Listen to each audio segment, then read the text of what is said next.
முதலமைச்சர் மு.க.ஸ்டாலினை பல்வேறு சிறுபான்மையின அமைப்புகளைச் சேர்ந்த நிர்வாகிகள் நேரில் சந்தித்து திமுக கூட்டணிக்கு தங்கள் ஆதரவை தெரிவித்தனர். சிவகங்கை மாவட்டம் திருப்பத்தூரில் முதலமைச்சர் மு.க.ஸ்டாலினை பல்வேறு அமைப்புகளைச் சேர்ந்த நிர்வாகிகள் சந்தித்தனர். திருமயம் காட்டுவா பள்ளிவாசல் ஜமாத் தலைவர் முகமது அலி ஜின்னா, திருமயம் கத்தோலிக்க சங்க தலைவர் செல்வம், தமிழ்நாடு விவசாயிகள் சங்கம், வணிகர் சங்க பேரவையினர், தமிழ்நாடு ஆசிரியர் முன்னேற்ற சங்கத்தினர் உள்ளிட்ட பல்வேறு அமைப்புகளைச் சேர்ந்த நிர்வாகிகள் சட்டப்பேரவைத் தேர்தலில் திமுக கூட்டணிக்கு தங்கள் ஆதரவை தெரிவித்தனர். பின்னர் செய்தியாளர்களிடம் பேசிய அவர்கள், இந்தியாவிலேயே சிறுபான்மையினருக்கு பாதுகாப்பான மாநிலமாக தமிழ்நாடு திகழ்வதாக கூறினர்.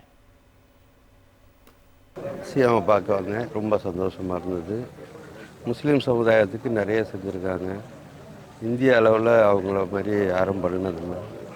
ரொம்ப சிறப்பாக இருந்துச்சு. நன்றியை தெரிவிக்கலாம்னு கிறிஸ்தவர் சம்பந்தம் தான் ஐயா நேராக சந்தித்து எங்களுடைய ஆதரவை தெரிவித்தோம். மீண்டும் அவர் ஸ்டாலின் ஐயா தான் திருப்பி வரணும். ஏன்னா எங்களுக்கு பாதுகாப்பு நிறையா அவங்கள எங்களுக்கு கொடுத்துருக்காங்க. பெரியாரிலிருந்து கலைஞர், அண்ணா அவர்கள் வழித்தோன்றல் நமது தளபதி ஸ்டாலின் அவர்கள் எங்களுக்கு பாதுகாப்பாகவும் அரணாகவும் இருக்கின்றார். எப்போதும் திராவிட இயக்கம் எங்கள் தேவேந்திரகுல மக்களுக்கு அரணாகவும் பாதுகாப்பாகவும் இருப்பதால் அவர்களை நாங்கள் எப்பொழுதும் அவர்களுக்கு ஊன்றுகோலாக இருந்து நாங்கள் வெற்றி பெற பாடுபடுவோம் என்பதை தெரிவித்துக் கொள்கின்றேன். முதலமைச்சர் மு.க.ஸ்டாலினை பல்வேறு சிறுபான்மையின அமைப்புகளைச் சேர்ந்த நிர்வாகிகள் நேரில் சந்தித்து திமுக கூட்டணிக்கு தங்கள் ஆதரவை தெரிவித்தனர். சிவகங்கை மாவட்டம் திருப்பத்தூரில் முதலமைச்சர் மு.க.ஸ்டாலினை பல்வேறு அமைப்புகளைச் சேர்ந்த நிர்வாகிகள் சந்தித்தனர்.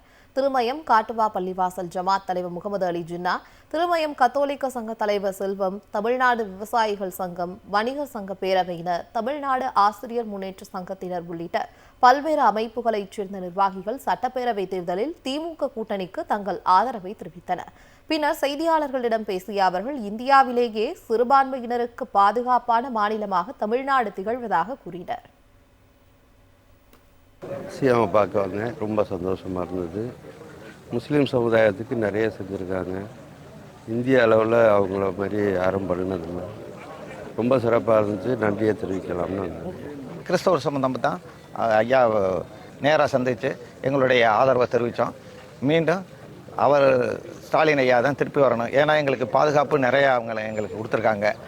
பெரியாரிலிருந்து கலைஞர், அண்ணா அவர்கள் வழித்தோன்றல் நமது தளபதி ஸ்டாலின் அவர்கள் எங்களுக்கு பாதுகாப்பாகவும் அரணாகவும் இருக்கின்றார். எப்போதும் திராவிட இயக்கம் எங்கள் தேவேந்திரகுல மக்களுக்கு அரணாகவும் பாதுகாப்பாகவும் இருப்பதால் அவர்களை நாங்கள் எப்பொழுதும் அவர்களுக்கு ஊன்றுகோலாக இருந்து நாங்கள் வெற்றி பெற பாடுபடுவோம் என்பதை தெரிவித்துக் கொள்கின்றேன்.